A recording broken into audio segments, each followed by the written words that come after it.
হরে কৃষ্ণা।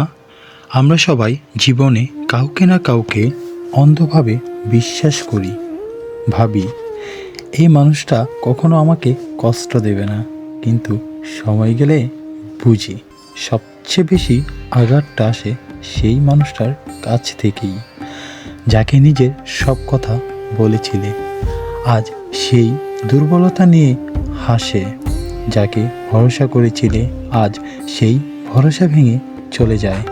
তখন মনে হয় ভুলটা কি আমার ছিল? না বন্ধু, ভুলটা তোমার না।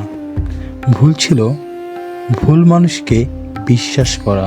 সবাই বিশ্বাসযোগ্য না, আর সবাই তোমার মন বুঝবেও না। তাই নিজেকে শক্ত করো, কারণ শান্ত থাকাটাই সবচেয়ে বড় জবাব। হরে কৃষ্ণ, হরি বল। ভগবানের উপর ভরসা রাখো, একদিন সব কিছু ঠিক হবে।